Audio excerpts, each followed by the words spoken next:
What is love?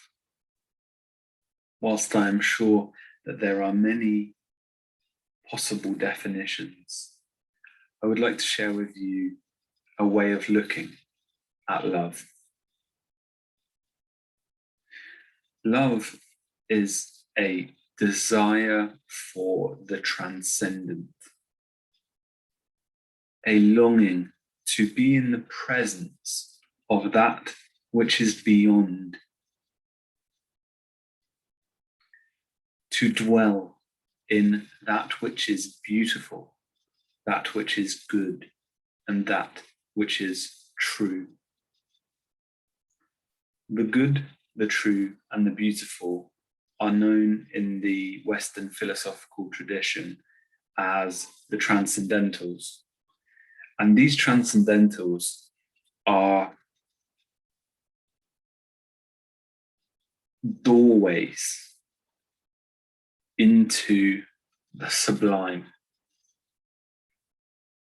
Take beauty. What is it about a thing that tells us it is beautiful? If you take a painting, is it the tone of red or blue or green that is used, which informs us and tells us that this thing I behold in front of me is indeed beautiful? I am in the presence of beauty here. I don't think so, because it is conceivable that these colors, red, blue, green, could be configured on a canvas in a way that is not beautiful. And it is conceivable that these very same colors could open us up in some way and draw us in some way, such that they partake in something we call beauty. The aesthetic sense is a mysterious thing, because at the level of facts, we have three colors. We have visual information that seems equivalent between two paintings. One which is not as beautiful or not so beautiful, and one which really does partake in this form of beauty. Why is that? How does that come about? So it's connected to a mystery, really. A mystery is the best way I can put it, because there is a way in which quantity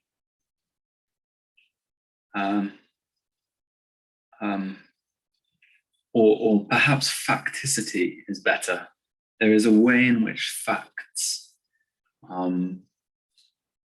at some point cohere and come together in a distinct and particular form. And when these facts cohere into a form that is organized or structured in a particular way, then we call that thing beautiful for some reason.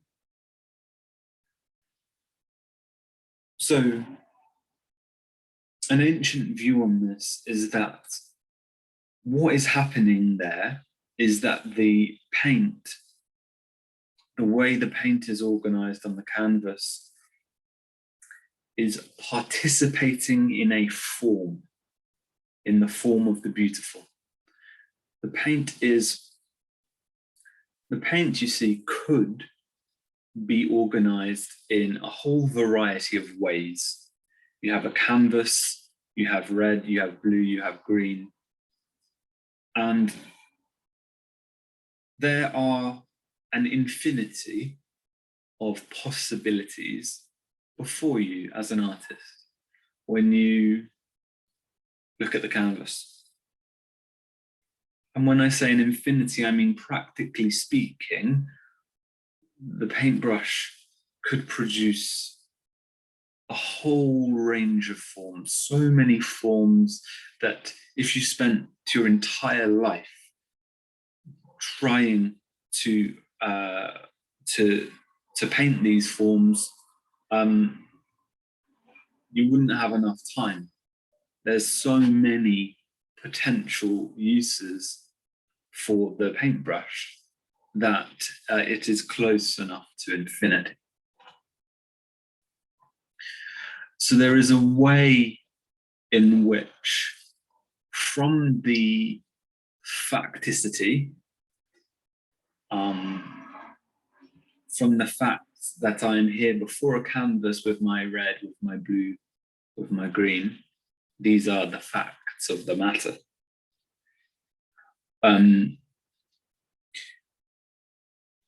Somehow that potentiality and that possibility,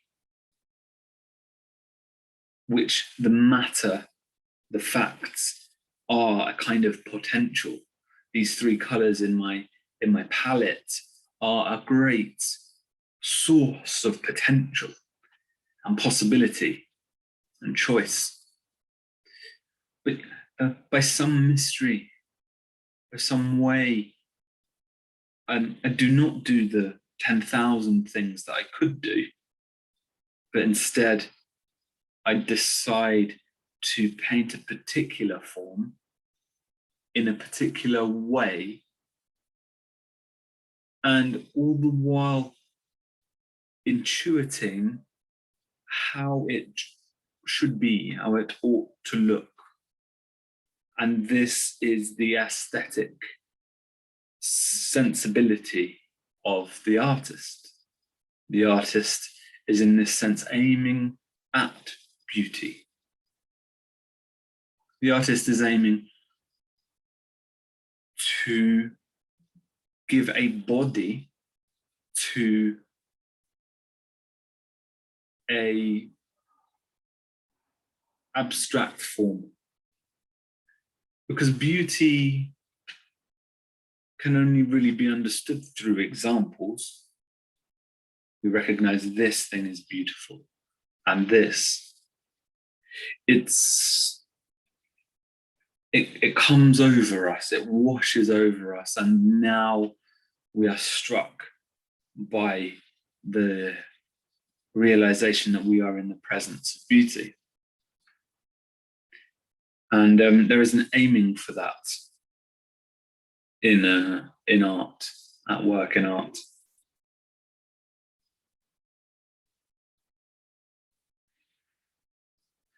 So the way in which what I'm calling facticity or quantity, which is this kind of domain of potentiality and possible outcomes, there are a near infinite amount of things that I could put on the canvas. And there is a fact about the colors of paints I have available, for example, or the canvas I choose, the size of it, the tools I'm using. There is a kind of facticity to that. But there is a kind of flatness to that, because none of that, nothing in that, so to speak, tells me what the form of the beautiful is. In other words, quantity cannot tell me what quality is. There may be 10, 20 restaurants in town, but we all know the one which really is excellent, outstanding, the one which is great. And so that's an example of quality, because the facticity and this flat facticity of the town is that there are many places to go to eat, but really there are only a few that participate in the form of a quality meal and a great atmosphere, for example.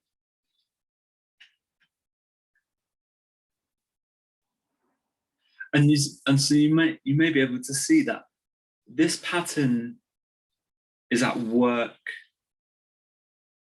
throughout our experience and throughout the world which we live in. The restaurants in our town, the pubs, the cafes, the places to go, the buildings of a place. Some have character. What's character? Well, character is, to say a building has character is to say that by some means the fact that this is just a house among many. If you describe what this thing is, it's a house. There are 10, 20 other houses on the street just fulfilling the same purpose. They are houses too. But this has character. It has soul. It speaks to us of its quality. It announces its quality. And now we know we are in the presence of the beautiful.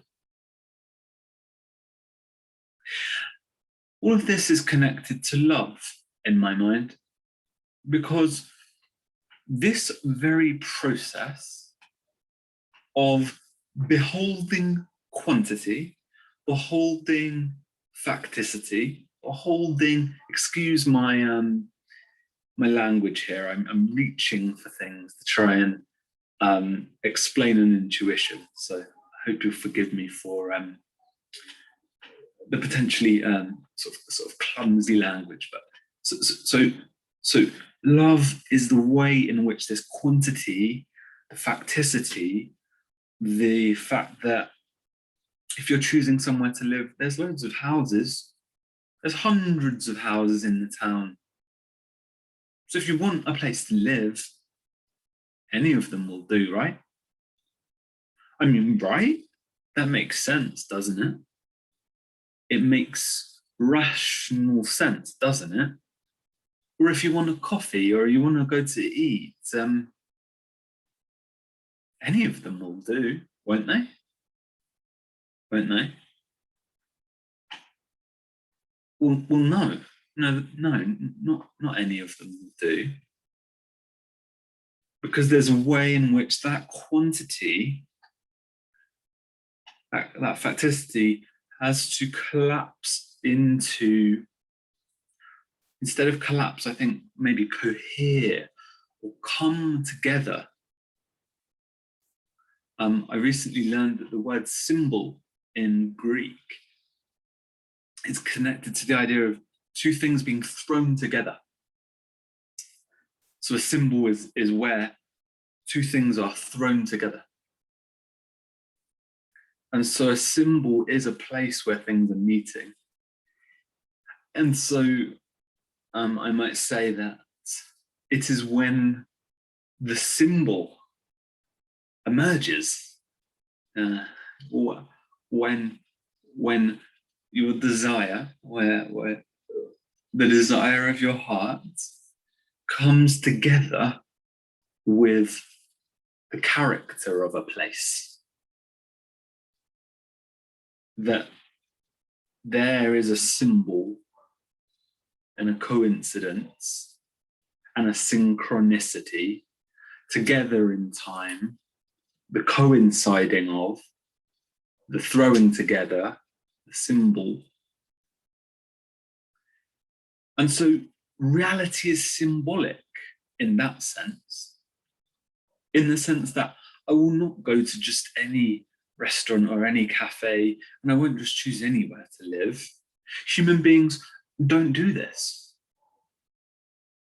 No, we choose on the basis of what we desire, and there is a way in which our desire can,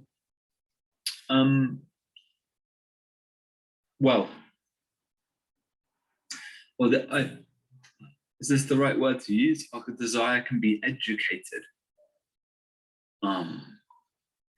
in the sense that we develop taste. So there are some pieces of music that are timeless,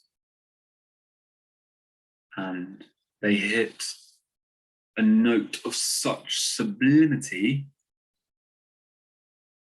that they speak of something eternal and glorious. And there are other pieces of music which don't, and which are simply forgotten, which are simply not talked about, not acknowledged, not really given much thought.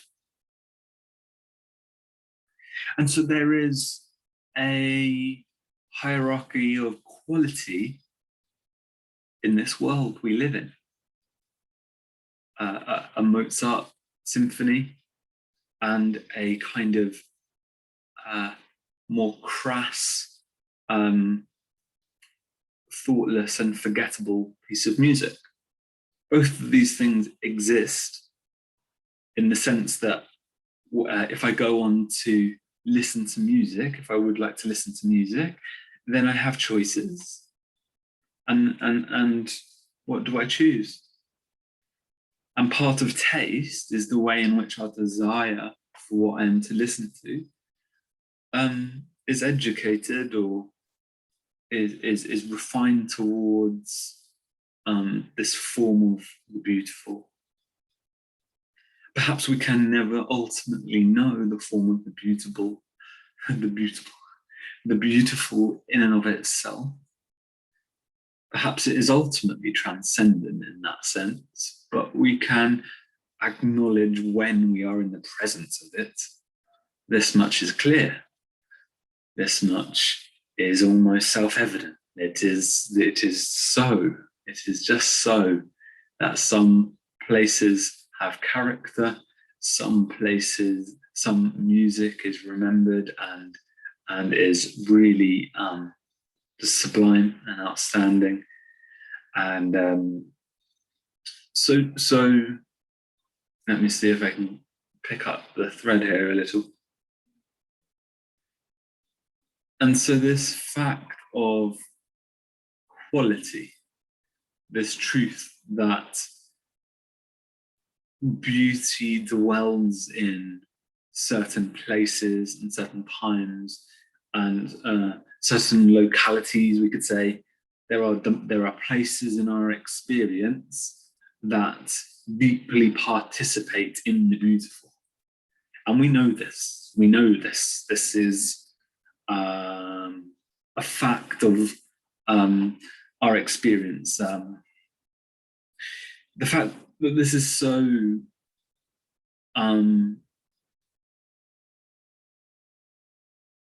speaks to I think the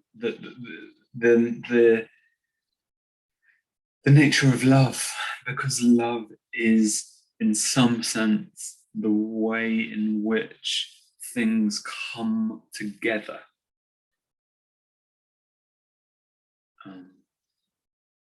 The desire and what is desired, the will towards the beautiful and the beautiful thing. There is a deep sense of participation in reality when we partake in this way with the beautiful. It is wholesome. It is wholesome and healthy to dwell in the presence of what is beautiful. And why should there be this desire seeded as it is in the human heart? Because after all, a house is a house. If you want somewhere to sleep, to eat, and to live, there are many options for that. You could live in a tent. You could live in a shed. Like there's these different, there are different ways to fulfill that need if we look at it as a kind of fact, a kind of flat facticity way of looking at it, where we're saying like, how connected, just filling primal basic physiological requirements, but that's not what we yearn for ultimately, is it? Because given a choice, there are things we choose and there are things we don't, and that speaks to the ontological reality of quality. The fact that quality is the way being presents itself to us as conscious human beings, something like this.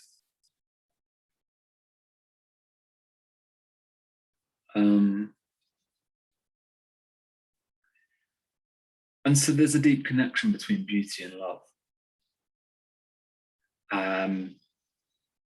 And I just wanted to use beauty because I think it's quite a clear example. But of course, we will the good also. If we see someone embodying a certain virtue, patience or charity or humility or whatsoever, if we see virtue in the world around us, if we see that shines out, stands out in the same way that beauty does, really a property with great character. As you drive down a road and you see all these houses, and then there's that one that stands out and really has a distinctive way of presence to it, a distinctive presence to it, in the same way. So it is in the human domain. There are 7 billion human beings alive today, and so you could not possibly attend to all of them, even if you couldn't attend to that much information. But though some stand out, and I mean, in Christian tradition, these are the saints. The saints are moral exemplars who are remembered for their righteousness and for their holiness. And there is a sense in which we are all called to be sanctified in that way and to partake in virtue.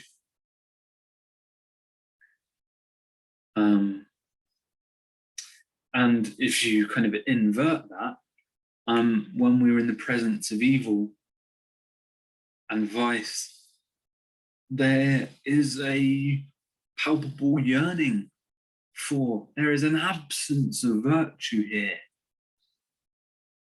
And it strikes us and it hits us, and it can be in a very deep way that we are struck by how wrong this is, how unjust this is, and just how much that this does not participate in the good. And truth is the third transcendental.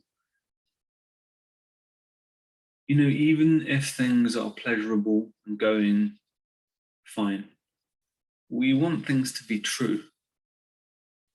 If we are in a relationship with someone, we want to know that they are telling us the truth, even if that truth hurts deeply.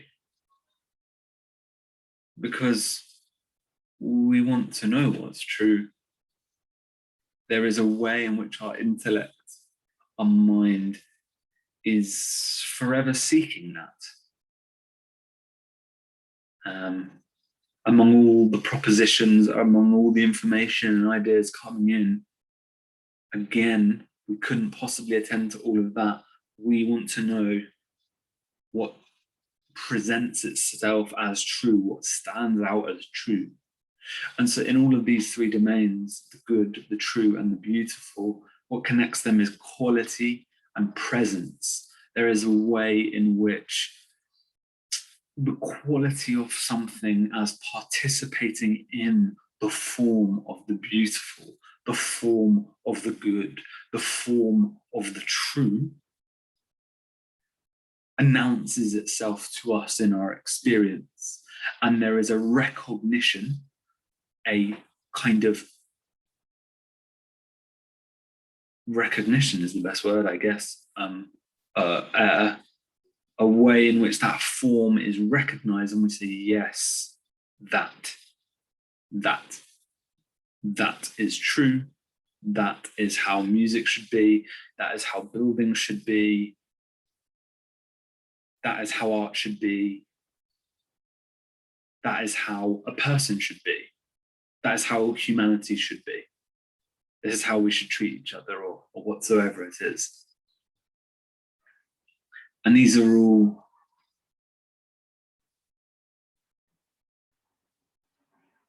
I suppose these are all intuitions of quality.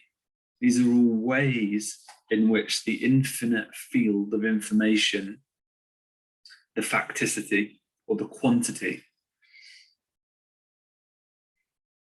of our experience, comes together and symbolizes into a form.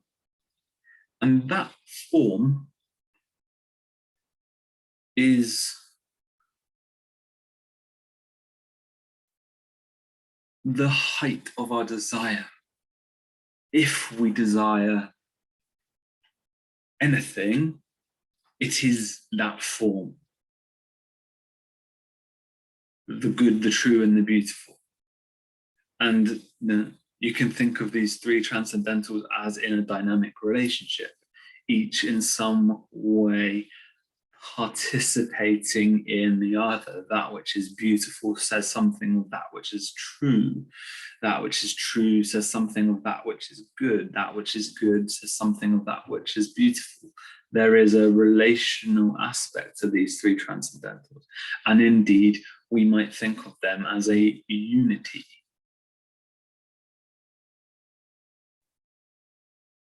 These transcendentals are the ground of being. Because once I look at a painting and I recognize that I am in the presence of beauty, I can go no deeper than that. I say, these facts participate in something. And what is it they participate in? They participate in the beautiful. The beautiful is their ground in that sense.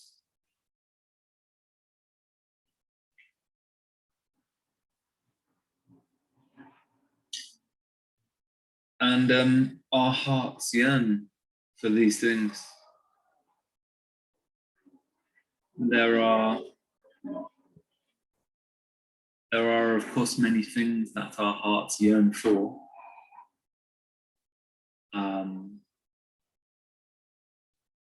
Some good, some not.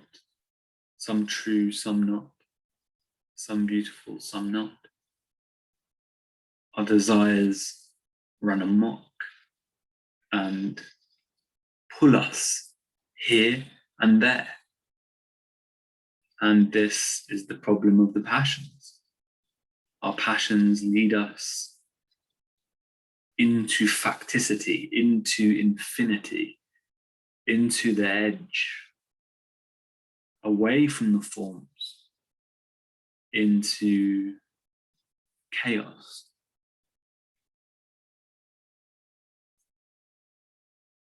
But the forms are the ground of being, and the forms are in order, and they are the pinnacle of our desire. They are the things towards which our desire is meant to aim. And we know this. I don't need to make an argument for this, because what I'm describing is human experience. We each are struck by the presence of beauty, goodness, and truth. They announce themselves and strike us and reveal themselves to us as so. And so the transcendentals are the perfection of desire. And love is the way in which our desire is perfected in a way, because we can desire what is higher and what is lower. We can desire what is good and what is bad. We can desire what is true, what is not true, what is beautiful and not.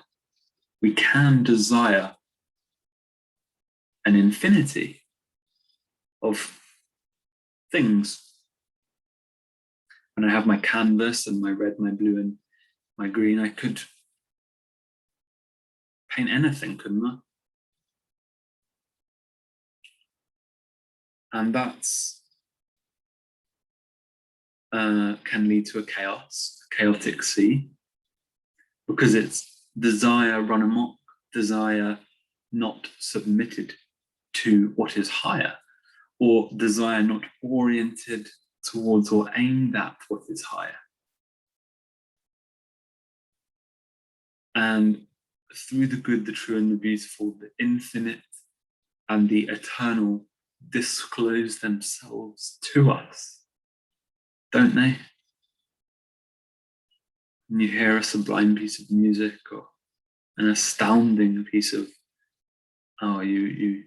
you engage with an astounding piece of art or something like that, doesn't it speak of that which is beyond?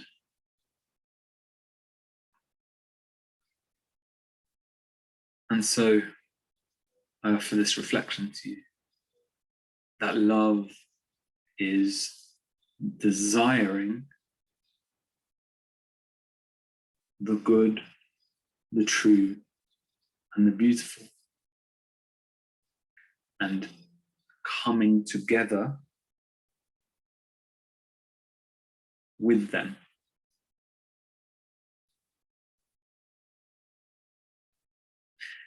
Thank you for listening.